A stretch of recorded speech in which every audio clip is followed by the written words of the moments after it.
일꾼들 되게 하옵소서. 이 땅에 성령의 새 바람이 불어와야 될 것입니다.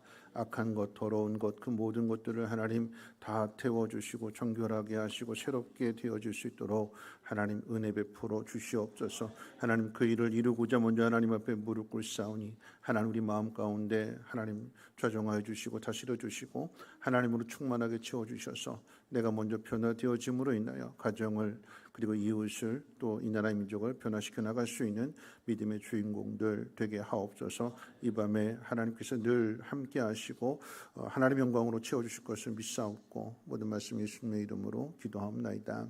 아멘. 하나님 말씀 봅니다. 하나님 말씀은 요한일서 4장 7절로 13절 말씀 되겠습니다.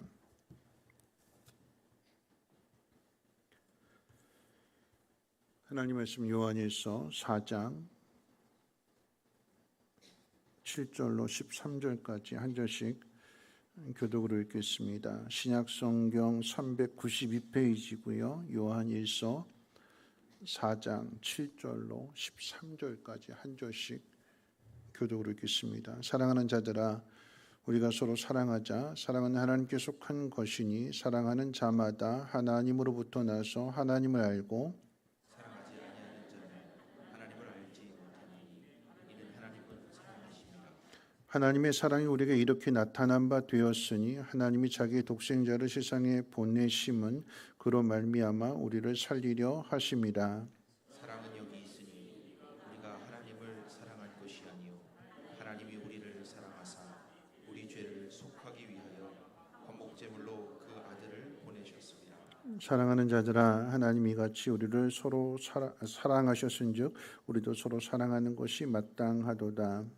어느 때나 하나님을 본 사람이 없으되 만일 우리가 서로 사랑하면 하나님이 우리 안에 거하시고 그의 사랑이 우리 안에 온전히 이루어지느니라. 같이 있습니다. 그의 성령을 우리에게 주심으로 우리가 그 안에 거하고 그가 우리 안에 거하시는 줄을 아느니라. 아멘. 우리 옆에 분과 함께 인사 나누도록 하겠습니다. 보고 싶었습니다. 하나님 당신 사랑하십니다 하고 인사하겠습니다. 네, 보고 싶었습니다. 하나님이 당신을 사랑하십니다. 네, 이렇게 인사해 볼까요? 한 번 더 인사하실 때에 하나님의 사랑이 여기 있습니다 하고 옆에 분하고 자랑해 주세요. 네, 하나님의 사랑이 여기 있습니다. 네, 우리 다음 세대를 축복합니다. 당신을 통해서 열방이 하나님의 영광 보기를 원합니다. 우리 다음 세대를 향해서 마음껏 축복합니다. 네, 당신을 통해서 열방이 세상이 하나님의 영광 보기를 원합니다. 지난 주의 설교가 사랑의 공동체에 대한 설교였습니다. 설립 41주년 기념을 맞이하면서 어떤 공동체, 어떤 교회가 되어야 될 것인가를 함께 생각해 보면서 이제 돌아온 탕자의 비유에 대한 말씀을 우리가 살펴봤지요.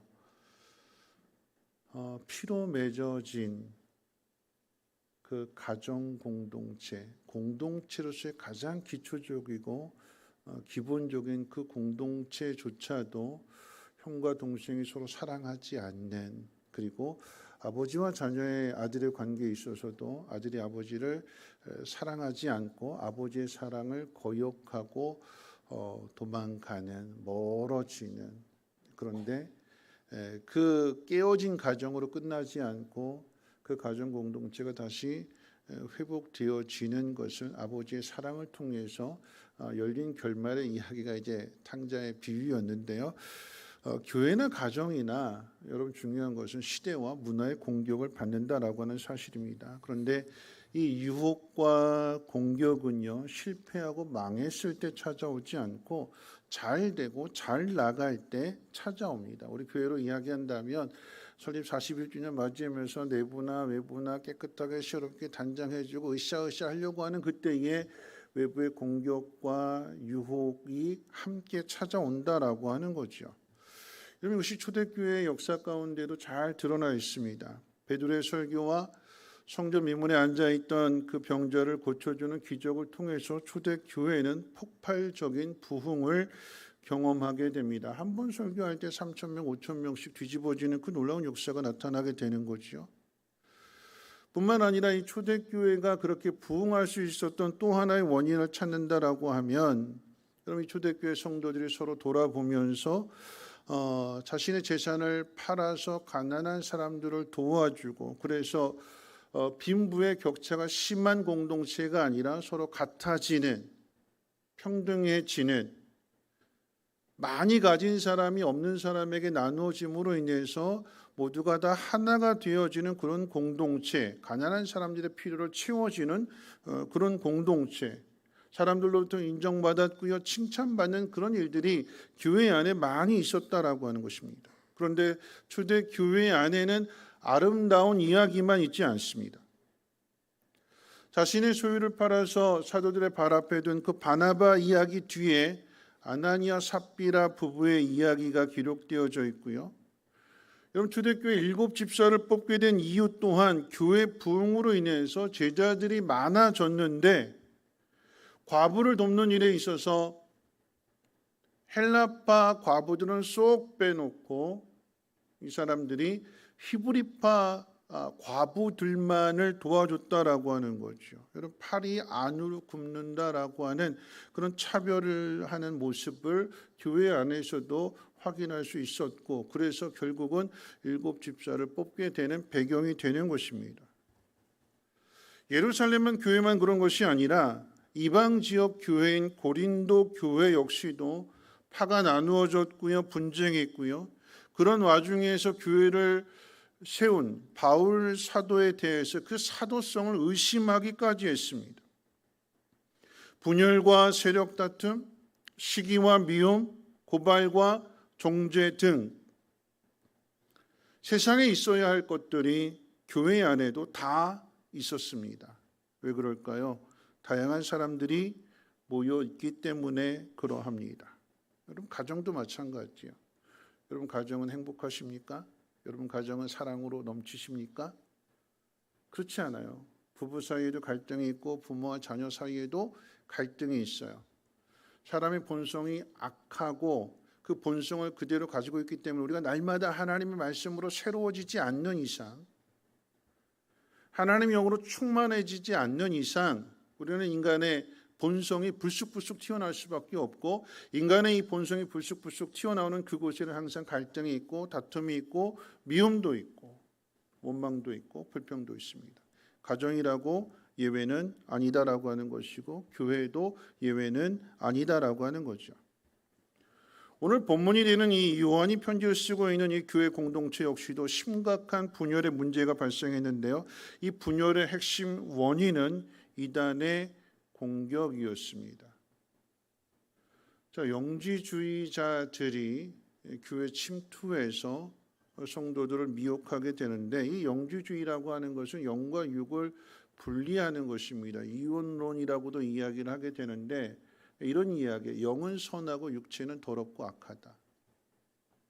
그러니까 영은 선한 것이기 때문에 우리의 영은 깨끗하다. 다만 우리의 육신이 더럽기 때문이고, 우리의 영혼이 깨끗하다면, 선하다면 이 더러운 육신은 아무런 문제가 되지 않는다. 그래서 구원받은 사람들은, 그러니까 이미 구원받았기 때문에 육신적으로 아무리 많은 죄를 지어도 이 육체는 어차피 소멸될 거니까, 죽으면 끝날 거니까 구원받은 것과 아무런 영향이 없다라고 하는 것이 영지주의가 특징이 되는 거예요. 그럼 이것이 왜 문제가 되는고 하면, 이를 통해서 이 이단이 노리는 건 그거거든요. 예수님의 성육신을 부인하는 것입니다. 어떻게 하나님의 아들이, 어떻게 신이 이 더러운 육체인 인간의 몸을 입고 이 땅에 올 수 있는가? 어떻게 하나님이 인간이 될 수 있는가? 그래서 이 성육신을 부인하고 부정합니다. 그럼 예수님이 인간의 몸을 입고 이 땅에 오셨다라고 하는 것은 하나님의 사랑의 가장 중요한 핵심이 되는 거죠. 복음의 핵심입니다. 복음의 핵심. 하나님이 인간의 몸을 입으시고 우리의 죄를 대신해서 십자가에 못 박혀 죽으심으로써 우리의 죄를 대신하여 죽으셨기 때문에 우리는 용서함 받은 것이고 하나님의 자녀가 되었다라고 하는, 성육신을 부정한다라고 하는 것은 이 구원을 부인하고 부정하는 것과 똑같은 거예요. 그럼 어떻게 되느냐? 영혼은 깨끗하고 우리 육체는 더러운 것이기 때문에 결국 이렇게 되면 이 교회 안에 있는 지켜야 할 하나님의 이 법들, 형제 사랑하는 일이나 이웃을 사랑하는 일이나 배려하고 아끼고 겸손해지고 하는 이 모든 것들을 다 부인하게 되는 것입니다. 그래서 교회를 흔드는 거예요. 잘못돼도 한참 잘못된 신앙관이지만 이를 따르는 사람들이 생김으로 인해서 교회가 흔들리게 됩니다. 그럼 이단의 유혹에 넘어가고 세상의 유혹에 넘어가는 이유가 무엇일까요? 바울은 영적인 아들 디모데에게 편지를 쓰면서 말세에 나타나게 되는 그 현상 세 가지, 즉 사람들이 사랑하는 세 가지를 언급하게 될 때 첫째는 자기 사랑하는 것이고 돈을 사랑하는 것이고 쾌락을 사랑하는 것이라고 이야기를 했습니다.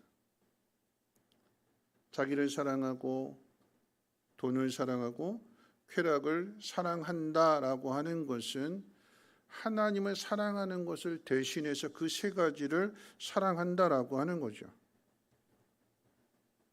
하나님이 있어야 할 그 자리에 자기를 사랑하는 일, 돈을 사랑하는 일, 그리고 쾌락을 사랑하는 그것으로 채우는 것입니다. 여러분 그런데요, 이 세 가지 자기를 사랑하고 돈을 사랑하고 쾌락을 사랑하는 것은요, 교회 바깥에 있는 사람들의 이야기가 아니라 교회 안에 사람들도 그렇게 된다라고 하는 것에 문제의 심각성이 있습니다. 더 심각한 것은 뭐냐면 교회 안에 있는 사람들이 그렇게 되면서도 정작 자기 자신의 죄를 알지 못한다라고 하는 것입니다. 성경은 분명하게 우리 마음속에 두 주인을 섬길 수 없다고 그랬어요. 하나님과 세상을 동시에 사랑할 수 없다고 그랬어요. 사랑한다면 둘 중에 하나만 사랑해야 되는 거예요. 하나님도 사랑하고 세상도 사랑할 수 없다고 성경은 분명하게 가르치는데, 그런데 우리는 그 말씀을 거역하고 아니다, 우리는 세상도 사랑하고 하나님도 사랑할 수 있다라고 그렇게 큰 소리칩니다. 이런 이야기예요. 이런 이야기. 예를 들면 그런 거예요. 내가 술을 한두 잔 마시기는 하지만 나는 술을 통제할 수 있다.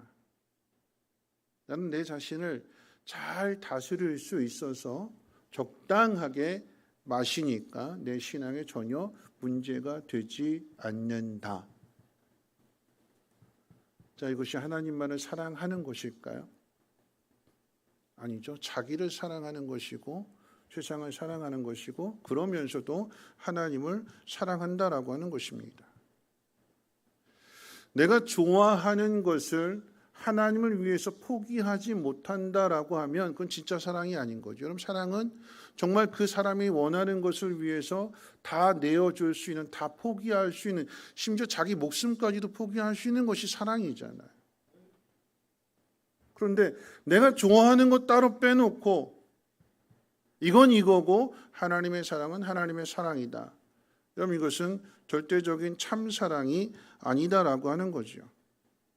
뿐만 아니라 하나님이 원하시는 일을 알고 그 일을 해야 된다라고 하는 것을 알면서도 하지 않는다면 여러분, 그것은 참 사랑이 아니다라고 하는 것이고, 여러분, 그 사랑은 진심이 아닌 거죠.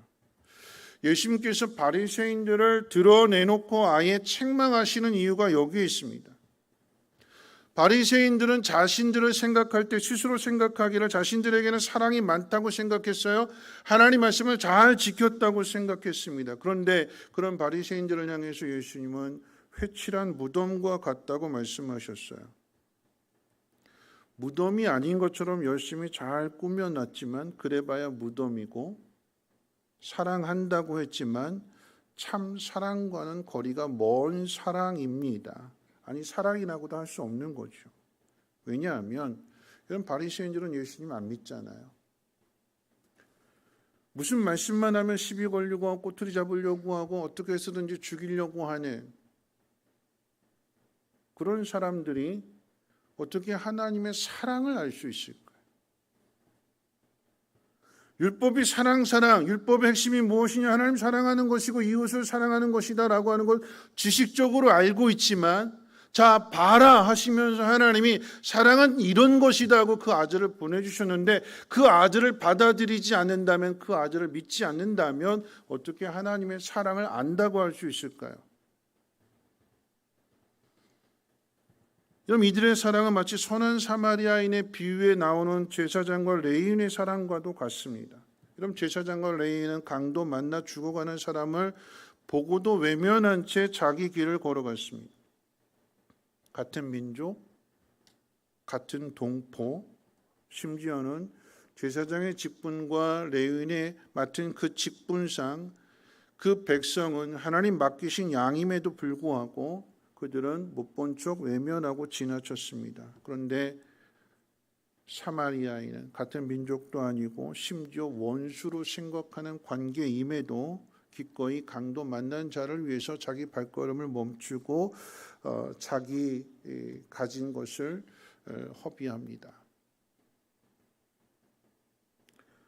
그럼 예수님이 이 선한 사마리아 이야기의 결론으로서 하나님을 사랑하는 사람이 이웃을 사랑할 때에 누가 강도 만난 자의 이웃이 되었는가를 물으셨어요. 내가 사랑한다고 해서 그 사랑을 하나님이 알아주시는 것이 아니라 나의 도움을 필요로 하는 그를 위해서 내가 내 자신을 내어주고 희생하고 섬길 때에 그 사람이 도움을 받아서 그 자리에서 구원을 받게 되면 그 사람을 통해서 내가 하나님 사랑하는 것, 이웃 사랑하는 것, 그리고 하나님 말씀을 잘 지키는 하나님 백성인 것이 증명된다라고 하는 이야기죠. 여러분, 선한 사마리아인의 비유가 어떻게 하면 영생을 얻는지에 대한 질문에 대한 답으로 주어졌다는 것을 우리는 기억해야 됩니다. 어떻게 하면 영생을 얻을 수 있습니까? 성경이 뭐라고 이야기하느냐? 하나님 사랑하고 이웃 사랑하고 있습니다. 이 율법사가 자기를 옳게 보이려고 그러면 이웃이 누구입니까? 그렇게 물을 때 이웃에 대한 정의, 사랑에 대한 정의, 더 나아가서는 그 사랑을 가진 사람이 영생을 가진 사람이다라고 하는 것을 가르쳐 주시기 위한 비유로서 이 비유가 등장하는 거잖아요. 이 의미를 한번 곱씹어 보십시오. 잘 생각해 보십시오.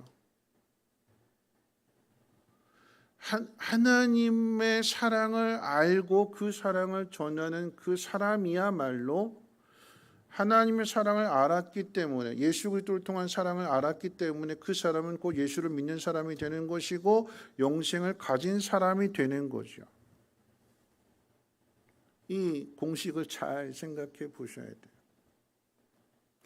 어떻게 하면 영생을 얻을 수 있습니까? 하나님을 사랑함과 똑같이 이웃을 내 몸과 같이 사랑하라.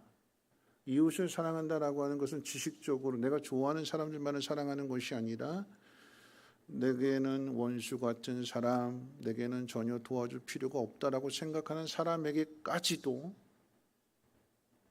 내 모든 것을 내어줄 수 있는 것이 하나님의 사랑인 것이고 참 사랑인 것이고 그런 사랑을 보여주어야 된다라고 하는 거죠.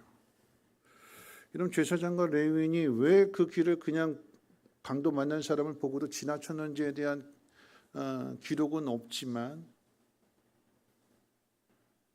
죽어가는 사람을 그 자리에 놔두고 외면하고 자기 길을 간다라고 하는 것은 다른 어떤 것으로 설명이 되지 않죠. 자기 사랑하는 것 외에는 그 어떤 것으로 설명이 되지 않습니다. 물론 그렇게 이야기하겠지요. 내가 하나님 사랑해서 내가 하나님을 위해서 그랬다라고 이야기할 수 있을 것입니다. 그런데 그가 그렇게 한 일에 대하여, 즉 강도 만난 사람을 외면하고 그 길을 피한 것에 대해서 그가 하나님 앞에 섰을 때에 하나님은 뭐라고 말씀하시는가? 나는 너를 도무지 모른다. 네 속에 내 사랑이 없다. 네 속에 내가 없다.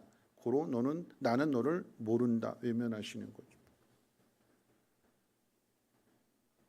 내 앞에 있는 그 어려움에 빠진 그 사람을 내가 부인할 때에 하나님 앞에 서게 되면 하나님도 우리를 부인하신다라고 하는 것입니다. 여러분, 요한이 이 요한서신을 쓰게 된 그 이유가 이단의 공격으로부터 교회가 흔들렸기 때문이라고 말씀을 드렸어요.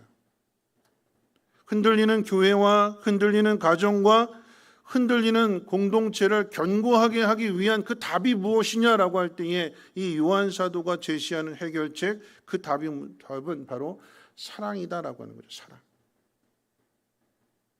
우리 말씀 다시 한번 읽어볼까요? 요한일서 4장 7절과 8절 말씀 우리 같이 한번 읽어보겠습니다. 같이 읽겠습니다. 시작. 사랑하는 자들아, 우리가 서로 사랑하자. 사랑은 하나님께 속한 것이니 사랑하는 자마다 하나님으로부터 나서 하나님을 알고 사랑하지 아니하는 자는 하나님을 알지 못하나니 이는 하나님은 사랑이십니다. 여러분, 이 말은 이런 의미입니다. 서로 사랑하는 사람은 하나님께 속한 사람이다. 그러니까 서로 사랑하지 않으면 하나님께 속하지 않은 사람이다. 하나님 바깥에 있는 사람이다라고 하는 의미가 되는 거죠. 하나님께 속한 사람은요, 하나님의 사랑을 경험했기 때문에 율법의 강령과도 같이 하나님을 사랑하고 이웃을 사랑하는 것이 그 증거로 나타나게 됩니다. 하나님은 사랑이시기 때문에 하나님을 만난 사람은 하나님의 이 사랑을 경험했고 알고 있는 사람입니다. 여러분 잘 생각해 보세요. 오늘 말씀을 신학적으로 일단 정리를 하셔야 돼요. 자, 그러면 하나님은 사랑이라고 하시는 그 정의의 근거가 무엇일까? 왜 하나님은 사랑이라고 말씀하시는가? 왜 하나님의 사랑이 우리 인생의 모든 문제, 공동체 모든 문제의 답이 될까? 하나님이 사랑이라고 말씀하시는 그 사랑의 근거를 오늘 말씀을 통해서 다시 한번 확인해 볼 때 9절 말씀 한번 읽어봅니다. 9절 말씀 같이 읽겠습니다. 시작. 이렇게 나타난 바 되었으니 하나님이 자기의 독생자를 세상에 보내심으로 말미암아 우리를 살리려 하십니다. 여러분, 이 교회가 이단에 빠졌는데 그 영지주의에 빠졌는데 이 영지주의자들의 특징이 예수님의 그 성육신을 부인하는 거라고 그랬어요. 왜 부인할까요? 사단의 계략이 이 성육신을 예수님이 이 땅에 인간의 몸을 입고 오셨다라고 하는 것을 부인하게 되면 하나님의 사랑을 부인하고 부정하는 것이기 때문에 훼손시키는 것이기 때문에 아주 집요하게 공격하는 거예요. 핵심을 빼버리면 껍데기만 남기 때문에 그 핵심적인 이 복음의 내용을 빼버리는 거예요. 그 내용이 뭐라고요? 하나님이 그 아들을 이 땅에 보내셨다. 왜 보내셨대요? 우리를 살리기 위해서. 우리를 살게 하기 위해서. 죽은 우리를, 멸망의 길로 가는 우리를, 심판의 길로 가는 우리를 살게 하시기 위해서 예수님을 이 땅에 보내신 것이 하나님의 사랑이고 그 사랑은 독생자까지 내어주시는 사랑이래요. 이게 복음입니다. 이걸 부정하게 되면 여러분 이 성경은 그냥 도덕책밖에 불과한 거예요. 하나님이 우리를 위해서 아들을 보내주셨다. 이것이 사랑이다. 이걸 빼버리게 되면 살인하지 말라, 도적질하지 말라, 간음하지 말라. 그저 세상 윤리책과 똑같고 도덕책과 똑같은 거예요. 성경이 되는 것은 도덕과 윤리를 뛰어넘어서 절대자이신 하나님이 천지를 창조하신 모든 만물의 주인이 되시는 창조주신 아버지가 죄인인 우리들을 살리시기 위해서 하나밖에 없는 독생자 예수 그리스도를 이 땅에 보내주셨다. 왜 그렇게 하실까요? 잘 아셔야 돼요. 말씀을 통해서 분명한 이 답을 알고 계셔야 돼요. 왜 그렇게 하셨을까요? 성경을 통해서 답을 찾아본다면 10절입니다. 우리 10절 말씀도 한번 읽어봅니다. 시작. 사랑은 여기 있으니 우리가 하나님을 사랑한 것이 아니요 하나님이 우리를 사랑하사 우리 죄를 속하기 위하여 화목 제물로 그 아들을 보내셨습니다. 왜 그렇게 하셨대요? 하나님이 예수님을 왜 보내주셨대요? 하나님과 우리 사이에 화목 제물이 되게 하시기 위해서. 하나님 앞에 속한 사람, 하나님의 사랑을 경험한 사람, 하나님 경험했다라고 하는 것은 예수 그리스도를 통해서 하나님과 우리 사이가 하나가 되었고 하나님이 그 아들을 보내기까지 우리를 사랑하신다라고 하는 이 참 사랑을 알았기 때문에 하나님께 속해 있는 사람은, 그리고 예수님이 제자가 된 이 사람은 해야 될 일이 무엇이냐? 뭐 하래요? 서로 사랑하라. 서로 사랑하는 것이 우리가 하나님 앞에 속해 있고 우리가 그리스도인이 되었다라고 하는 증거가 된대요. 근데 이 서로 사랑이라고 하는 그 서로의 의미는 참 여러 가지 의미가 있는 거잖아요.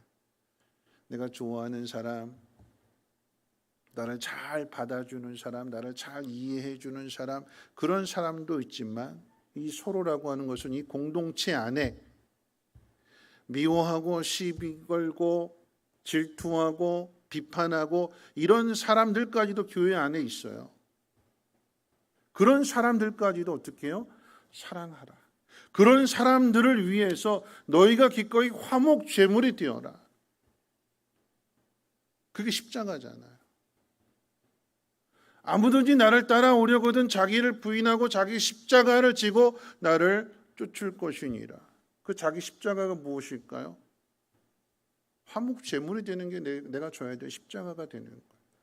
세상에 하나님을 알지 못하고 하나님의 마음을, 하나님의 사랑을, 독생자를 이 땅에 보내주시는, 그래서 우리를 살게 하시는 이 하나님의 사랑을 알지 못하는 사람들에게 우리가 십자가를 짐으로써 그들과 하나님의 사이를 연결해주는 화목 제물이 되라. 이건 누가 할 수 있을까요? 하나님은 사랑이심이라 라고 하는 사실을 분명하게 깨닫는 사람만이 자기 십자가를 질 수 있는 거예요. 우리의 의지력을 가지고 성품이 워낙 온유하고 온순하고 낙천적이고 남을 배려할 줄 아는 사람이 이걸 십자가를 지는 것이 아니라, 여러분, 하나님의 사랑을 알지 못하면, 하나님의 사랑을 경험해 보지 못했다면, 나를 위해서 아들을 주시는 이 하나님의 사랑을 내가 진심으로 깨닫지 못한다면 우리는 십자가를 질 수가 없어요.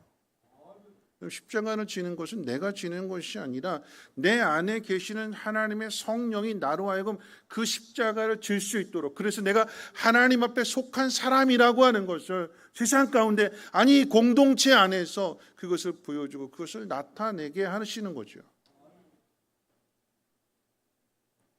여러분, 이 요한 사도가 그저 사랑하라 말로만 가르치는 것이 아니라, 왜 이렇게 요한 사도가 이렇게 이야기하는가 하면, 여러분, 이 사랑을 받은 우리가 해야 될 분명한 일이 있는 것인데, 우리 11절도 한번 같이 한번 읽어봅니다.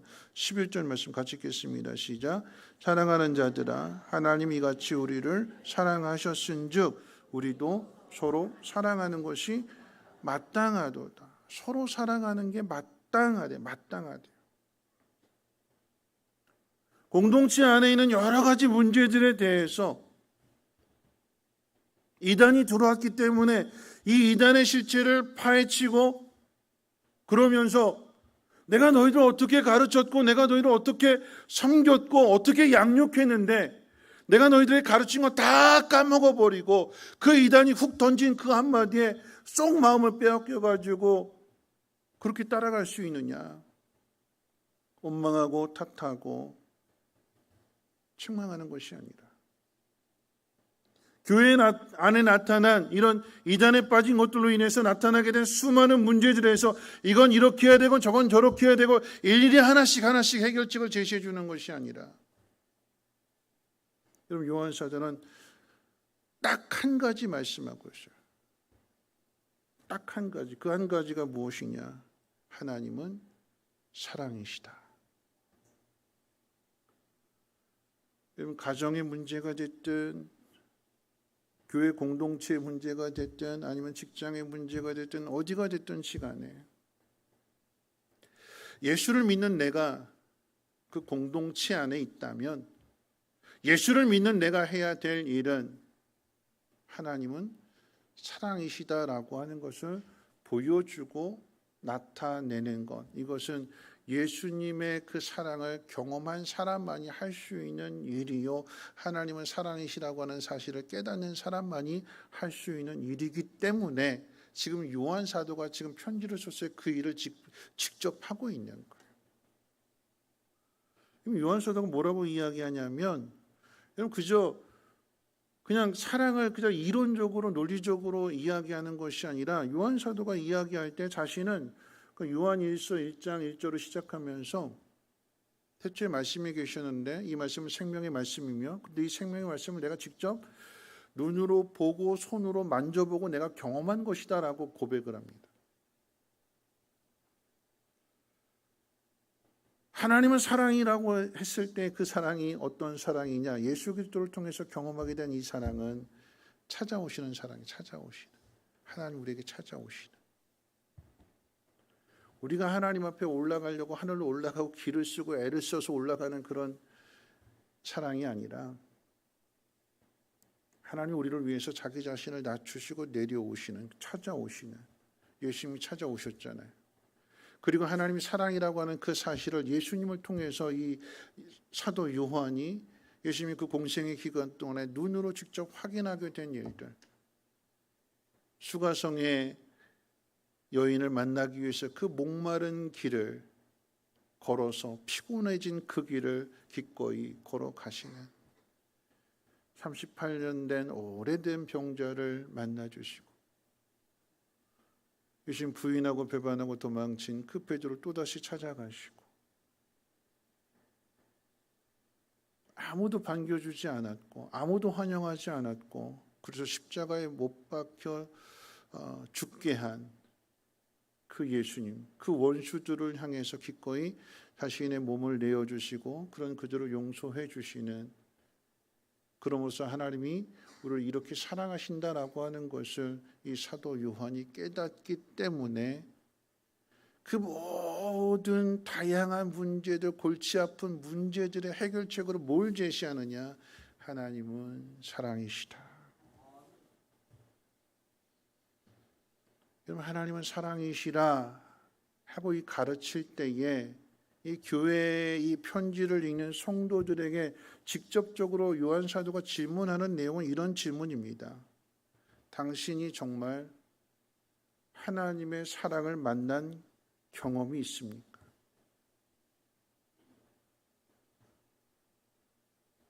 당신이 하나님의 사랑을 정말로 깨닫습니까? 정말로 깨닫는다면, 하나님의 사랑이 정말 당신 안에 있다면 당신은 이단에 빠질 수 없습니다. 당신은 남을 미워할 수도 없고요, 시기할 수도 없고요, 문제를 일으킬 수도 없고요, 문제를 일으켰다고 해서 나는 너 다시는 네 꼴 안 본다 등 돌리고 외면할 수 없습니다. 하나님의 사랑이 정말 당신 안에 있다면 독생자를 원수들인 우리들을 위해서 기꺼이 내어주시고 예수님 또한 우리를 위해서 자기 자신을 종으로서 낮추셔서 섬겨주시는 그 사랑을 정말 깨닫고 그 예수님을 정말로 만났고 그 예수님이 정말 당신 안에 있다면 당신을 통해서 그 공동체는 회복이 될 것이고 화목하게 될 것이고 살아날 것입니다. 그러니까 지금 이 사랑을 다시 한번 점검해 보라라고 이 편지를 쓰고 있는 것입니다. 하나님의 나라가 어떻게 이루어지는가? 서로 사랑함으로 이루어지는 거잖아요. 이런 말씀을 마칠 텐데요. 여러분 요한 사도가 이 교회 공동체를 향해서 전해주는 그 메시지는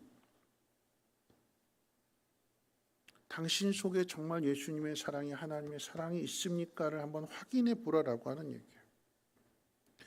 왜냐하면 이것이 너무나도 중요하기 때문에 그럽니다.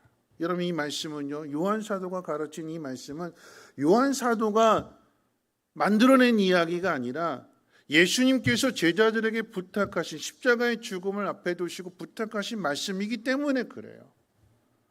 요한복음 13장 34절 말씀이잖아요. 새 계명을 너희에게 주노니 서로 사랑하라. 내가 너희를 사랑한 것 같이 너희도 서로 사랑하라. 그리고 이제 15장으로 넘어가게 되면 나는 포도나무요 너희는 가지니 이 가지가 포도나무에 딱 달라붙어 있어야 되는 거잖아요. 그러면 열매를 맺는데요. 그러면서 15장 17절에 뭐라고 말씀하시는가? 내가 이것을 너희에게 명함은 너희로 서로 사랑하게 하려 함이라.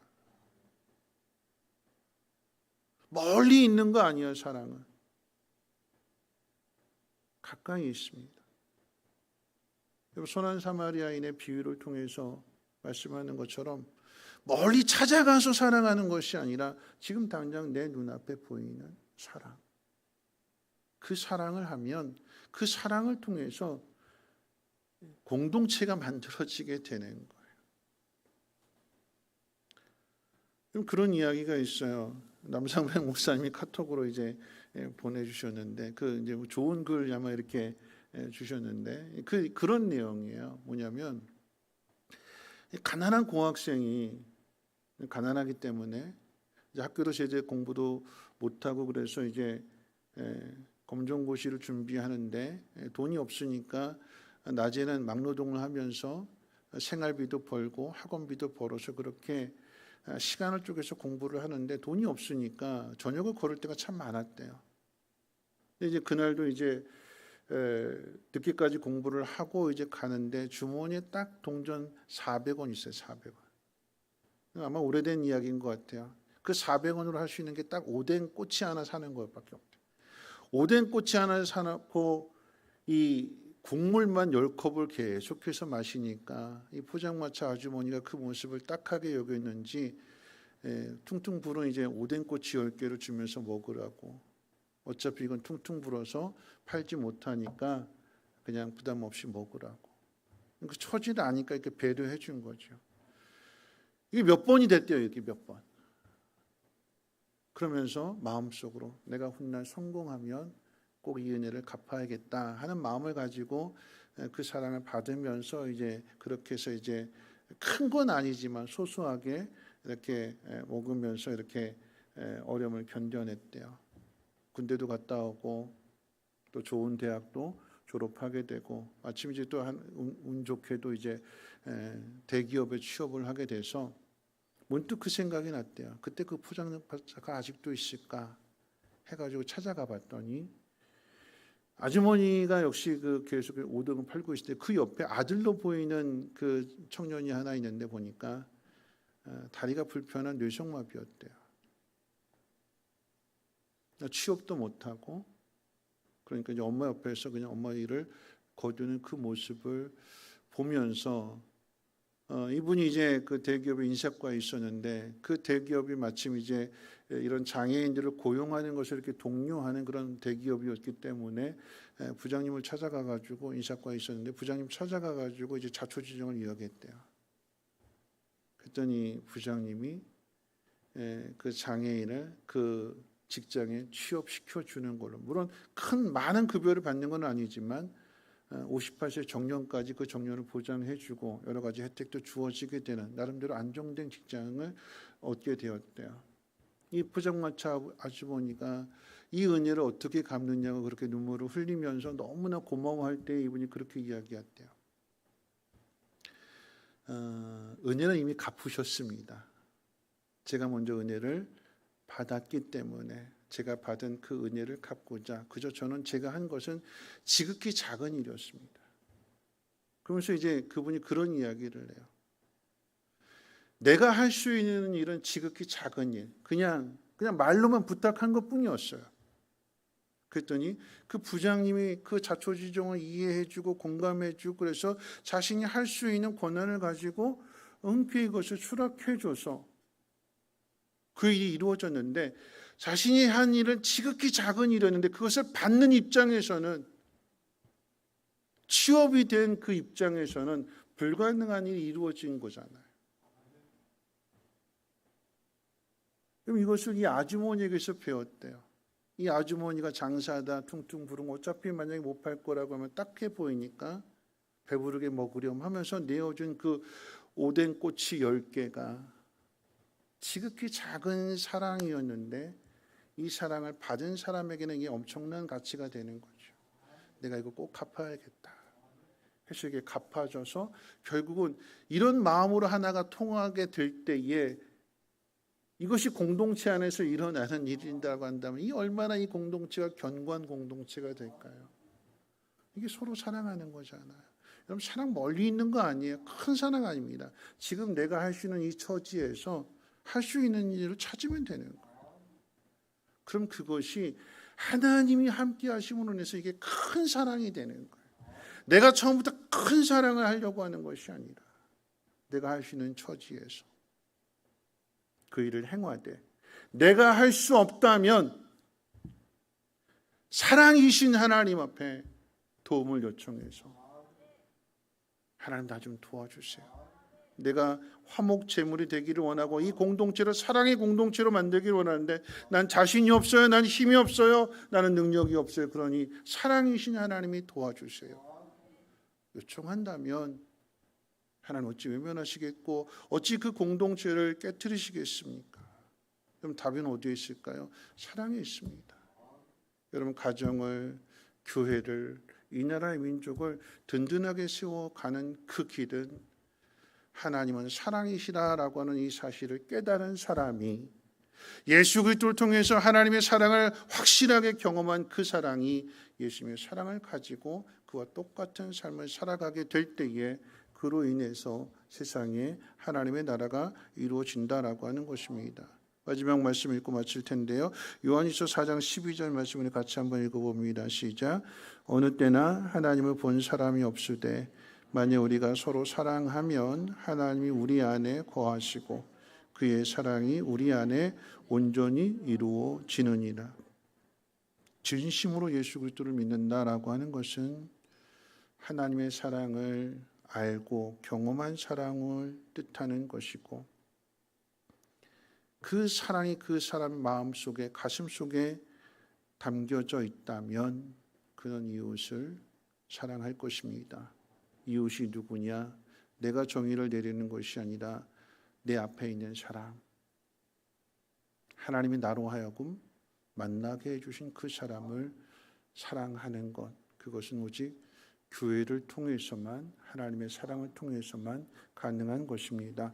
우리 찬양하고 기도하기 앞서서 오늘 말씀과 연결되어지는 이찬수 목사님의 설교 동영상이 한 3분짜리가 있는데 누가 이걸 딱 그 부분만 딱 캡처해가지고 이렇게 유튜브에 올려놓은 게 있어서 오늘 말씀과도 연결되어지게 되고 또 우리가 부르고 기도할 찬송과도 연결되어지기 때문에 잠깐 그거 보고 함께 찬송하고 기도하도록 하겠습니다.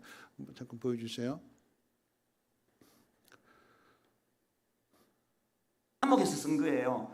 그러면 무엇이냐? 거칠애로 하나 참으로 하나 무슨 방도로 하든지 전파되는 것은 그리스도니 이로써 나는 기뻐하고 또한 기뻐하리라. 바울이 지금 감옥에서 뭘 기뻐하는가 보니까 배경이 이래요. 지금 똑같은 복음을 전하는 사역자 중에 하나님을 사랑해서가 아니고 바울을 라이벌로 생각해서 어떻게 해서든 바울을 눌러 꺾어 이기기 위해 가지고 바울을 비열한 방법으로 헛소문을 내고 모함하고 그런 일들이 바울의 귀에 들려질 때 바울이 감옥에서 우울증 와가지고 죽겠다는 게 아니고 왜 기뻐하고 기뻐한다고요? 그들이 그런 잘못된 동기로 복음을 전한다 하더라도 그래서 전해지는 것이 복음이요 예수 그리스도로시라면 나는 그것만으로 기뻐할 수 있다는 거예요. 여러분 앞에서 복음을 알지 못하는 사람들이 그 생각이 허망해지고 그 마음이 미련에 어두워졌다는 이거하고 너무 대비되는 거 아닙니까? 오늘 여러분 정직하게 자기를 들여다보세요. 여러분 어느 쪽이에요? 왜 맨날 그렇게 우울하세요? 맨날 왜 교회 안에서 맨날 그렇게 미워하는 사람이 자꾸 더 늘어나느냐고요. 맨날 마음은 그렇게 허망해지고 마음은 우울하고 맨날 마음은 그냥 텅 빈 것처럼 왜 그렇게 어두워졌냐고요. 왜냐고요? 복음이 없어서 그렇다는 거예요. 바울이 복음의 능력을 경험했더니 감옥에서도 제가 목회하면서 너무너무 슬픈 현실이 뭔지 아세요? 저를 모함하고 저를 죽이려고 과장해서 헛소리 퍼뜨리고 스님이 그렇게 하는 건 한 번도 못 봤습니다. 신부님이 저에게 그렇게 모함해서 제 가슴을 찢어놓는 일을 한 번도 한 적이 없어요. 전부가 다 크리스찬이 전부 다 예수님. 저는요 교회에서 아니 땡 굴뚝에 그 연기 나랴? 아니 땡 굴뚝에 연기가 날 정도가 아니고 없는 굴뚝도 만드는 게 교회예요. 맨날 교회 안에 이렇게 서로 모함하고 밟고 밟히고 죽이고 미워하고 분노하고 허망해져 있는 이유가 뭘까요? 복음이 없기 때문이에요. 교회 안에 복음이 없어서 용서도 안 되고 맨날 복음 좀 열심히 낸다고 하면서 막 성가대 막 노래하는 게 그리스도의 영광을 위해서가 아니고 저 김지석보다 내가 더 뛰어나야 된다고 하는 이런 동기로 열심히 노래를 하고 있다면, 이게 이제 분당 우리 교회 이야기가 아니고 너희 교회 이야기입니다. 이렇게 말할 수밖에 없는 저를 이해하시리라고 믿습니다. 이 심각한 이야기 아닙니까?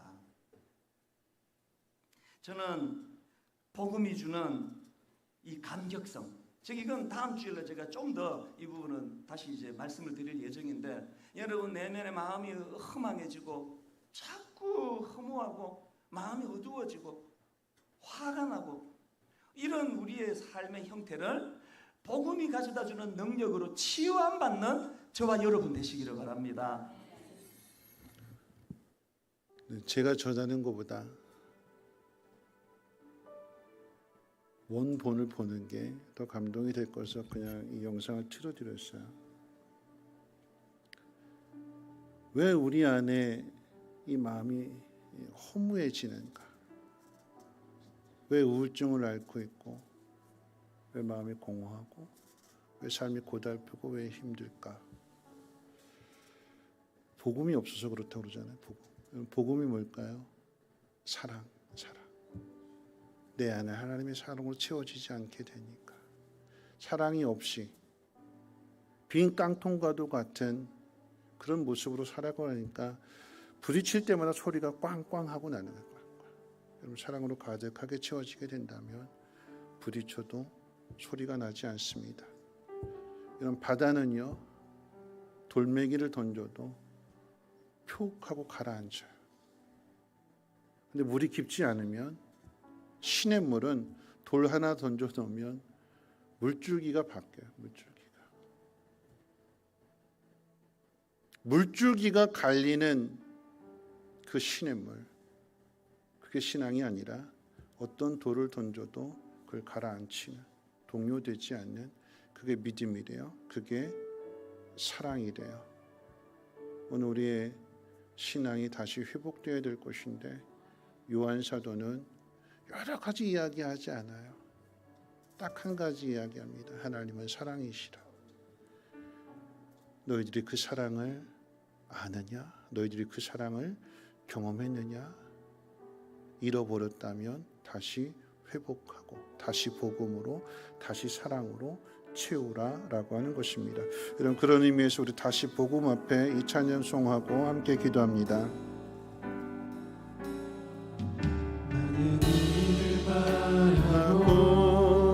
많은 이들로 하지만 정작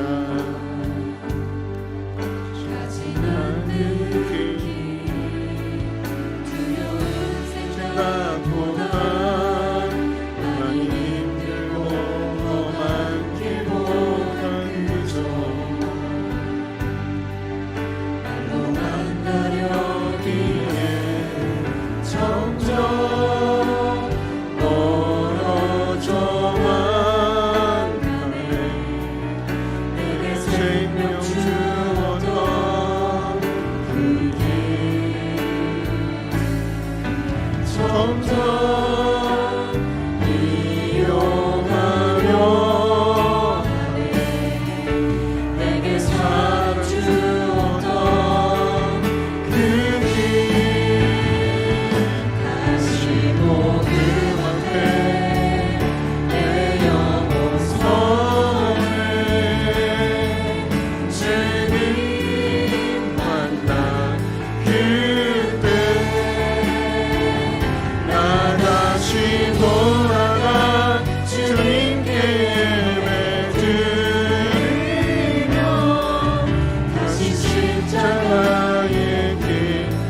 다시 한번 고백합니다. 많은 이들 말하고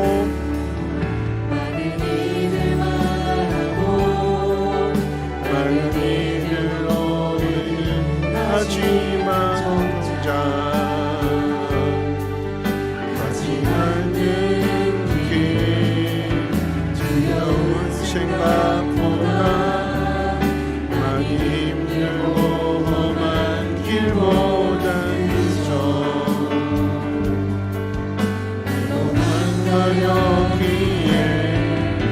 점점 멀어져만 가네.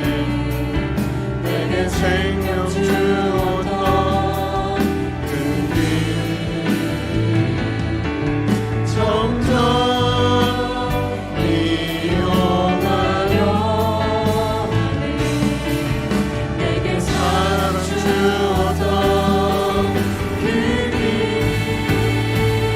다시 보는 앞에 내 영혼 선에 주님 만난 그때 나 다시 돌아가 주님께 예배 드리며 다시 십자가의 다시 사랑 앞에 다시 사랑 앞에 내 영혼 선에 주님 만난 그때 나 다시 돌아가 주님께 예배 드리며 다시 십자가의 십자가의 다시 사랑 앞에 다시 사랑 앞에 내 영혼 손에 주님 만난 그때 나 다시 돌아가 주님께 예배 드리며 다시 한번 고백합니다. 다시 사랑 앞에 다시 사랑 앞에 내 영혼 선에 주님 만난 그때 나 다시 돌아가 주님께 예배 드리며 다시 십자가의 길 걸음. 오늘 기도하실 텐데요. 요한 사도는 많은 문제들 앞에서 얼마나 속상했을까요? 얼마나 답답했을까요? 그런데 딱 하나의 길을 제시합니다. 하나님은 사랑이시라. 정말 하나님 믿는다면, 그리고 예수님 믿는다면 아들을 보내시는 그 하나님의 사랑을 경험한 것이고, 그 사랑이 마음에 있다면 왜 마음이 허망해지고 마음이 어두워지고 마음이 외롭고 왜 서글프고 왜 억울하고 왜 답답할까요? 그 사랑을 잃어버렸고 우리 마음속에 비어있기 때문이 아닐까요? 오늘 이 시간에 우리 다시 한번 하나님의 사랑을 기억했으면 좋겠는데, 여러분 박종호 목사님이 부른 그 얼마나 아프실까, 그 가사 가운데 보면 이런 가사가 있잖아요. 얼마나 아프실까 하나님의 마음은 인간들을 위하여 아들을 제물로 삼으실 때, 예수님 또한 사람들을 위하여 십자가에 달려 제물 되실 때 얼마나 아프셨을까. 하나님 가슴은 독생자 주셨건만 인간들은 부족하다 원망하고, 얼마나 아프실까 주님의 심령은 자신을 주셨건만 부인하고 욕하고, 그렇게 세워진 교회조차도 다투고 미워하고 시기하고, 그런 모습을 보실 때 주님은 얼마나 아프셨을까. 우리 다시금 우리 마음 가운데 주님의 이 사랑이, 하나님의 이 사랑이 다시 회복되어지기를 원합니다. 하나님의 사랑으로 하나님 충만하게 채워 주시옵소서. 내 안에 거하시는 하나님의 영이 내 죄를 사하여 주시고 정결하게 하시고 다시 하나님의 사랑으로 가득 채워 주셔서 내 앞에 있는 사람, 이웃들 사랑하게 하시고 그 공동체를 회복시켜 나갈 수 있는 믿음의 통로가 되게 도와 주시옵소서. 하나님의 마음을 아프게 하는 것이 아니라 하나님 앞에 기쁨 되기를 원합니다. 내 영혼이 다시 한번 복음 앞에 서게 하시고, 내 영혼이 다시 한번 하나님의 사랑 앞에 서게 하시고 하나님의 사랑으로 충만하게 채워 주시옵소서. 주여 나를 도와 주시옵소서. 주여 두 번 부르짖고 동성으로 기도합니다. 주여 주여 하나님 다시 돌아가게 도와주시옵소서. 다시 처음 만난 그때로 다시 돌아가게 해주시고 다시 우리의 믿음이 회복되어지게 도와주시옵소서. 낙심하고 절망하고 두렵고 어디로 가야 할지 알지 못하고 방황하던 우리들을 주님 찾아와 주셔서 만나 주셨습니다. 주님의 사랑을 부어주셨습니다. 어루만져 주셨고 위로해 주셨고 다시 새롭게 해주셨고 멸망의 길로 가던 우리들을 생명의 길로 돌이키게 해주셨고 영원한 생명을 주셨습니다. 이 모든 일에 대하여 하나님 아버지의 놀라운 사랑을 깨닫게 해주셨고 믿게 해주셨습니다. 다시라고 합니다. 하나님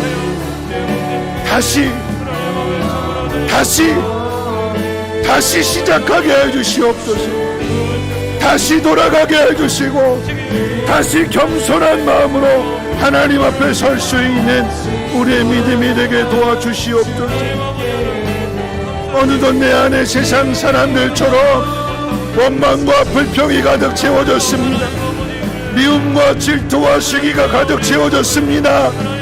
교만함이 하늘 끝을 모르고 하나님 높이 내 마음을 드러내며 나를 자랑하며 왜 내가 당하고 살아야 되는지, 왜 내가 손해보고 살아야 되는지 억울한 마음들, 답답한 마음들 하나님 긍휼을 주셔서 하나님의 말씀으로 하나님의 사랑으로 하나님 다시 하나님 치료해 주시고 새롭게 해 주시옵소서. 다시 시작하게 해 주시옵소서. 요한 사도가 그 믿음의 공동체를 향하여 하나님은 사랑이시라 너희 안에 그 사랑이 가득히 채워져 있는가를 돌아보라고 권면했던 것처럼 오늘 우리에게 주시는 이 말씀으로 하나님 받게 해주셔서 내 안에 미움도 사랑 질투도 원망도 불평도 증오도 하나님의 사랑으로 덮게 해주시고 하나님 자꾸 단점만 보이고 허물만 보이고 원망한 일만 가득히 채워지는 하나님 내 생각들을 내 마음들을 바꾸게 해주시옵소서. 거룩한 하나님의 백성으로 부끄럼 당하지 아니하도록 세상과 구별된 마음 되게 도와주시옵소서. 하나님의 사랑이 가득히 채워지기를 원합니다. 도살장에 끌려가되 잠잠히 소리내지 아니하고 침묵으로 그 길을 기꺼이 걸어가셨던 주님을 닮아가게 해주시고 예수의 십자가를 통하여 우리와 하나님의 사이가 다시 회복되었던 것처럼 하나님 우리도 예수 믿는 자답게 하나님의 사랑을 아는 자답게 그 사랑을 전하게 해주시며 그 사랑을 완성케 해주시옵소서. 하나님의 나라를 이루어가게 도와주시옵소서. 하나님 가정 안에도 어려움이 있고 가정 안에도 갈등이 있고 부부의 관계도 갈등이 있으며 부모와 자식의 관계도 하나님 갈등이 있습니다. 사랑으로 하나가 되어졌던 그 가정조차도 깨어지고 위기를 맞이하고 어려움을 당하고 있는 이 아픈 현실 속에서 하나님 우리가 해야 될 일은 다시 복음으로 다시 하나님의 사랑으로 돌아가는 일이며 하나님의 사랑으로 충만해지는 일입니다. 주여 도와주시옵소서. 주님 불쌍히 여겨주시옵소서.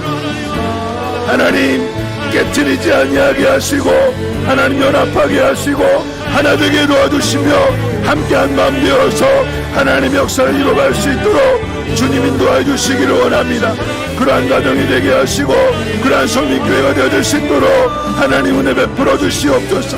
하나님 잘 될 때 아무런 걱정이 없대에 하나님 사단의 공격과 수많은 유혹을 받게 됨을 하나님 깨달아 알게 해주시고 깨어있게 해주시고 분별하게 하시고 하나님 모두의 마음이 하나가 되어질 수 있도록 은혜 베풀어 주시옵소서. 누군가는 그 공동체를 지키기 위하여 파수꾼의 역할을 감당하게 해주시고 주의 뜻을 이루며 주의 말씀을 전하며 주의 사랑을 증거할 수 있는, 그러므로 우리 안에 영생이 있음을 전하게 도와주시옵소서. 세상과는 다른 그러한 가정이 되게 하시고 세상과 다른 그런 교회가 되어질 수 있도록 하나님의 영으로 충만하게 채워주시옵소서. 내 생각, 자기 사랑, 세상을 사랑하는 마음들, 돈을 사랑하고 쾌락을 사랑하는 것이 하나님을 사랑하며 하나님 예수 그리스도의 제자로서의 삶을 살아낼 수 있는 우리의 믿음이 되게 도와주시옵소서. 여러분 다시 한번 기도하실 텐데요. 다시라고 그랬습니다. 다시 그 앞에 서는 거예요. 우리는 다 연약하기 때문에 넘어져요. 실패합니다. 그래서 주님이 계시잖아요. 그래서 우리가 주님이 연합되어져 있잖아요. 넘어진 우리를 다시 일으켜 세우시기 위해서. 내가 넘어지는 것은 곧 주님도 함께 넘어지실 수밖에 없잖아요. 주님은 안 넘어지시는데 내가 넘어지니까, 넘어진 그 자리에 같이 계심으로 인해서 세상으로부터 욕을 당하시고 비난을 당하시고, 우리가 해야 되는 일은 다시 일어나는 일이에요. 다시입니다. 제사장 레위인은 피해서 갔어요. 근데 하나님이 다시 그 앞에 세우신다면 또 피해야 될까요? 아니죠. 그때는 강도 만난 사람을 살려내야 되는 거죠. 다시라고 하는 그런 의미입니다. 오늘 이 밤에 기도할 때에 하나님 다시 나에게 기회가 주어진다면 피하지 않게 하옵소서.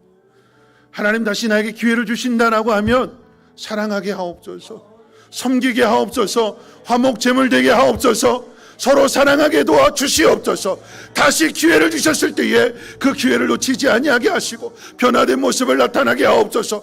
우리의 가정이 하나가 되게 해주시고 우리 성민교회가 하나가 되어지게 도와주시고 이 나라의 민족이 하나님의 사랑으로 하나가 되어지게 도와주시옵소서. 다시 일어나는 교회가 되게 하시고 다시 일어나는 민족 되게 도와주시옵소서. 주여 두 번 부르짖고 동성으로 기도합니다. 주여, 주여. 하나님, 어두워지는 이 교회를 다시 밝히기를 원합니다. 하나님, 어두워지는 이 교회를 하나님 다시 밝혀나갈 수 있도록 하나님의 각자에게 하나님의 영으로 충만하게 채워주시옵소서. 아버지 하나님의 마음을 하나님 깊이 깨달아 알게 하옵시고 하나님의 사랑이 우리 마음 가운데 하나님 부어짐으로 인하여서 주의 마음을, 주의 사랑을 나타나게 도와주시옵소서. 피하지 아니하게 하옵소서. 도망가지 아니하게 하옵소서. 외면하지 아니하게 하옵소서. 못한다고, 나는 할 수 없다고 주저앉아 있지 아니하게 하시고 두려워하지 아니하게 하시고 하나님 사랑이심을 믿으며 일어나게 도와주시옵소서. 하나님 사랑이 있음을 믿으며 하나님 다시 일어나게 해주시고 다시 그 길을 걸어가게 도와주시옵소서. 하나님의 나라를 이루어갈 수 있는 우리 믿음이 되게 도와주시옵소서. 하나님 가정 안에 하나님 갈등이 있고 고민이 있고 아픔이 있고 상처가 있고 괴로움이 있습니까? 하나님 어루만져 주시고 내 마음을 하나님의 사랑으로 치유해 주시옵소서. 하나님의 사랑으로 가득히 채워 주시옵소서. 그 어떤 것도 두려워하지 아니하게 하시고 사랑 안에는 두려움이 없다고 했습니다. 사랑은 모든 두려움을 내어쫓는다고 했습니다. 근심과 걱정과 낭망하는 마음이 아니라 주님 나와 함께 하심을 믿고 하나님의 영이 내 안에 계심을 믿기에 하나님 담대히 나갈 수 있도록 은혜 베풀어 주시옵소서. 더 낮아지며 더 겸손하여지며 더욱 사랑하게 도와주시옵소서. 어느 때나 하나님을 본 사람이 없으되 만일 우리가 서로 사랑하면 하나님이 우리 안에 거하시고 그의 사랑이 우리 안에 온전히 이루어진다고 했습니다. 하나님 내 안에 거하심으로 인하여서 하나님의 그 온전하신 사랑을 나타내게 도와주시옵소서. 하나님 그 일은 사마리아 사람이 해야 될 일이 아니라 내가 해야 될 일이었음을 하나님 깨달아 알게 하옵시고 남에게 미루지 아니하게 하시고 내가 그 일을 감당할 수 있도록 하나님의 영으로 오늘 이 밤에 충만하게 채워주시옵소서. 하나님 사랑 안에 두려움 없습니다. 하나님 먼저 우리를 사랑하심과 같이 우리도 하나님 저들을 사랑할 수 있도록 하나님 은혜 베풀어 주시옵소서. 사랑이 큰 사람이 하나님의 마음을 가진 사람이 먼저 사랑할 것입니다. 하나님 우리를 먼저 사랑하심과 같이 죄인된 우리였고 원수였던 우리였고 하나님에게서 멀어졌고 하나님 원망했고 하나님 불평했으며 세상을 더욱 사랑했던 그런 우리를 하나님 먼저 사랑하셨고 끝까지 사랑하심으로 오늘 우리가 이 자리에 있음을 믿나니 주여 여기에서 만족하지 아니하게 하시고 더 풍성한 사랑을 전하게 도와주시옵소서. 하나님 매를 통하여 하나님의 나라가 이루어지게 도와주시옵소서. 하나님의 사랑을 아는 사람이 하나님의 사랑을 경험한 사람이 하나님의 사랑으로 충만한 사람이 아골골짝 빈들이라 할지라도 두려워하지 아니하게 하시고 하나님 이것이 나에게 맡겨진 사명임을 깨닫게 해주시고 하나님의 사랑을 하나님의 마음을 전할 수 있는 우리의 믿음이 되게 도와주시옵소서. 하나님 연약한 우리들을 불쌍히 여겨주시옵소서. 마음은 원이로되 육신이 연약하고 믿음이 연약하고 하나님 그래서 순종하지 못하고 넘어질 때가 더 많고 또 주저하고 망설일 때도 많습니다. 오늘 이 밤이 은혜 받는 밤이 되게 도와주시고 오늘 이 밤이 하나님의 사랑을 회복하는 밤이 되게 도와주시옵소서. 하나님 그러함으로써 사랑의 공동체를 세워나가게 도와주시옵소서. 말로만 사랑하는 것이 아니라 그 사랑을 보여주고 나타내고 나 자신을 희생할 수 있는 내 모든 것들을 다 내려놓을 수 있는 그런 마음 그런 사랑 그런 믿음의 사람 되어줄 수 있도록 은혜 베풀어 주시옵소서. 하나님 사랑이 식어져 간다고 했습니다. 자기를 사랑하고 돈을 사랑하고 물질을 사랑하고 세상을 사랑하고 하나님 쾌락을 사랑한다고 하는 이때에 하나님 구별된 사람 되게 도와주시고 하나님 말씀대로 순종하는 우리의 믿음이 되게 도와주시옵소서. 나를 통하여 하나님의 나라가 이루어지게 도와주시옵소서. 믿음의 통로가 되게 하시고 축복의 통로가 되게 도와주시옵소서. 하나님의 축복이 나로부터 시작이 되게 도와주시옵소서. 하나님의 사랑이 그 놀라운 사랑이 나로부터 시작이 되게 도와주시옵소서. 이 밤에 역사해 주시고 이 밤에 은혜 베풀어 주셔서 오늘 이 밤을 통하여 하나님 다시 회복되게 하시고 연합되어지게 도와주시고 보수되어지게 도와주시고 여러분 믿음의 공동체가 되게 도와주시옵소서. 하나님의 능력으로 하나님의 말씀으로 하나님 강하게 역사해 주시옵소서. 하나님의 사랑이 나를 강권적으로 역사해 주시옵소서. 하나님 말씀 앞에 부끄러움 없이 서게 해주시고 하나님 내가 부인하지 않고 시인함으로써 내가 하나님 앞에 서게 되었을 때에 하나님 나를 부인하지 아니하시고 나를 인정해 주시고 나를 자랑해 주실 수 있는 믿음의 사람 되게 도와주시옵소서. 이것이 맡겨진 사명이 되게 도와주시옵소서. 하나님 이것이 우리에게 하나님 부어주시는 거룩한 사명 되게 도와주시고 거룩한 사명 거룩한 일꾼들 구별된 일꾼들 되어줄 수 있도록 하나님 영으로 충만하게 채워주시옵소서. 하나님 앞에 서게 될 때에 부끄러운 모습이 아닌 하나님 빚진 자의 모습이 아닌 최선을 다하여 감당하며 나갈 수 있는 우리 모두가 되게 도와주시옵소서.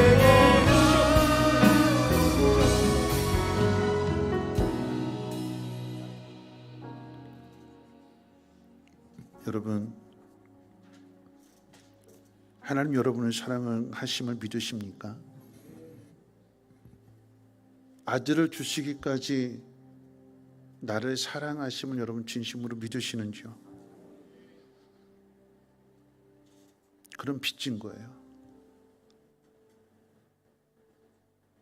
그럼 우리는 빚진 사람들입니다. 사랑의 빚을 줬어요. 빚 갚고 가죠. 빚 갚아야 됩니다. 하나님 앞에 진 빚을 갚는 길은 하나님의 사랑을 알지 못하는 사람이 그 사랑을 전하는 것입니다. 내 앞에 있는 그 사람을 사랑하는 것이며, 서로 사랑하게 될 때에 우리가 하나님 앞에 속한 자임을 하나님 인정하신다고 그랬어요. 그래서 하나님 앞에 서게 되었을 때에 우리가 이 땅에서 모른다 그러면 하나님도 하나님 앞에 서게 될 때 난 너 모른다 그러실 거예요. 외면당하는 자가 아니라, 부인당하는 자가 아니라 하나님 자랑하실 수 있는 사람이 될 수 있도록 사랑의 빚을 줬기 때문에 이 사랑의 빚을 갚고 갈 수 있는 내가 되게 하옵소서. 그런데 나는 여전히 연약합니다. 여전히 내가 살아 있습니다. 그래서 나는 자존심 상해서 못한다고 합니다. 그래서 하나님, 내 안에 성령의 피를 내려 주시옵소서. 성령으로 충만하게 채워 주시옵소서. 오늘 이 밤에 우리 찬양으로 고백하면서 다시 한번 마지막으로 기도할 텐데요. 하나님, 나는 못해요. 나는 안 돼요. 하려고 하면 자존심 생각나고, 왜 나가 억울하게 나만 이래야 되는지 자꾸 세상적인 생각으로 하나님이 하시고자 하는 일들을 내가 가로막을 때가 많습니다. 하나님, 하늘문을 열어주시옵소서. 성령을 부어주시옵소서. 성령으로 충만하게 채워 주시옵소서. 우리 그러한 마음으로 성령의 비가 내리나 함께 찬양하고 마지막 기도하겠습니다.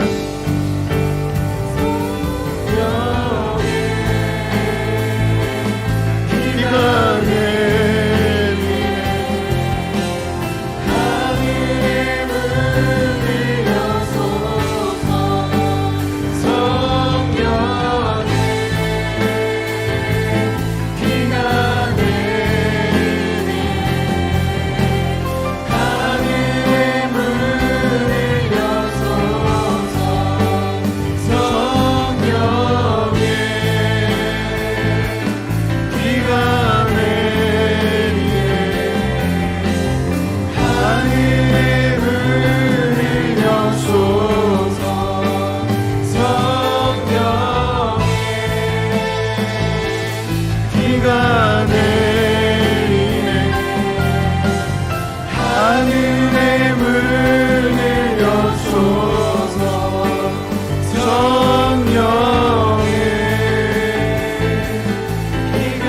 더 간절한 마음으로 고백합니다.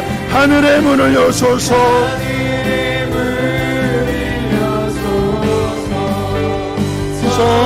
성령의 비가 내리네. 하늘의 문을 여소서. 성령의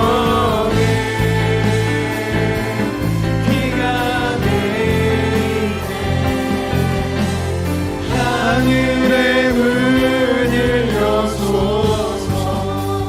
성령의 비가 내리네. 우리 마지막으로 다시 한번 기도하실 텐데요. 하늘 문을 열어 주시옵소서. 하나님, 내 마음에 하나님의 영으로 충만하게 채워 주시옵소서. 하나님의 영으로 채워진다면 내 안에 두려움은 사라질 것입니다. 근심도 사라지게 될 것입니다. 하나님 말씀에 기꺼이 순종하게 될 것이며 하나님의 나라를 이루어갈 줄로 믿습니다. 나는 연약하지만 하나님이 내 안에 역사해 주시옵소서. 하나님의 영으로 충만하게 채워 주시옵소서. 불을 내려 주시옵소서. 주여, 두 번 무릎 꿇고 동성으로 기도합니다. 주여,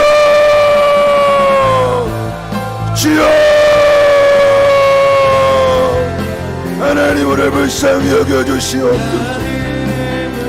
마음은 원인데 하나님, 육신 연약하고 세상적인 생각들로 인하여 주저하고 망설이고 여전히 분노하고 여전히 화를 내고 여전히 마음속에 하나님 불안함과 두려움이 가득합니다. 하나님, 우리를 불쌍히 여겨주시옵소서. 이 밤에 역사해 주시옵소서. 하나님의 영으로 하나님 채워주시옵소서. 내 공허한 마음을 하나님의 사랑으로 채워주시옵소서. 얼어붙은 내 마음을, 냉랭해진 내 마음을 깨뜨려 주시고 다시 살아나게 도와주시옵소서. 다시 회복되게 도와주시옵소서. 어떤 말씀을 주실지라도 그 말씀을 징겨내는 단단한 길가가 아니라 돌밭이 아니라 하나님 내 마음의 밭이 기름진 밭이 되어서 어떤 말씀을 주실지라도 아멘하게 하시고 순종하게 하시고 십자가를 지게 하시고 기꺼이와 목재물이 됨으로 인하여서 하나님의 나라를 이루어가게 도와주시옵소서. 서로 사랑하라고 하셨습니다. 하나님, 남편과 아내가 서로 사랑하게 하시고 부모와 자녀가 서로 사랑하게 해주시고 하나님 교회 안에서 목회자와 성도들이 서로 사랑하게 하시고 목장 안에서 목자와 목자들이 하나님 서로 사랑할 수 있도록 하나님 은혜 베풀어 주시옵시며 하나님의 말씀을 하나님의 마음을 모두가 다 순종함으로써 함께 하나님의 나라 이루어갈 수 있는 믿음의 공동체가 되게 도와주시옵소서. 우리는 연약합니다. 하나님 우리 말씀을 순종할 때마다 걱정하고 근심하고 두려워하고 하나님 인간적인 생각을 하게 되고 하나님 계산합니다. 하나님 불쌍히 여겨주시옵소서. 내 앞에 있는 사람들 하나님 내 마음을 불편하게 한다면 하나님 불편한 그 모습을 보는 것이 아니라 전심으로 하나님만을 바라보게 도와주시고 하나님의 사랑을 하나님 깊이 체험함으로써 그 사랑을 전해줄 수 있는 우리의 믿음이 되게 도와주시옵소서. 주여 연약한 우리를 불쌍히 여겨주시옵소서. 은혜의 소낙비가 우리의 마음 가운데 부어지게 도와주시옵소서. 메마른 심령 가운데 은혜의 소낙비가 충만하게 부어지게 도와주시옵소서. 하나님 하늘에서 내리는 비가 땅을 적시고 파종된 그 씨앗으로 하여금 싹이 나게 하시고 열매를 거두게 하시는 것이 하나님의 말씀이라고 말씀해 주셨사오니 주여 하나님 말씀 붙들고 순종할 때마다 30배 60배 100배 놀라운 것을 맺어나갈 수 있도록 은혜 베풀어 주시옵소서. 하나님의 사랑을 경험하고 하나님의 사랑을 깨달은 우리들의 믿음을 통하여 믿음의 증거를 나타나게 도와주시고 하나님 앞에 속한 사람임을 구원받은 사람이요 영생의 비밀을 가진 자임을 하나님 사랑을 통해서 나타낼 수 있도록 은혜 베풀어 주시옵소서. 입술로만이 아닌 머리와 지식으로만이 아닌 가슴으로 사랑하게 하시고 전심으로 사랑할 수 있도록 은혜 베풀어 주시옵소서. 회복이 되게 하시고 치유되어지게 도와주시고 하나님 일하시옵소서. 하나님 나타내 주시옵소서. 주여 함께해 주시옵소서.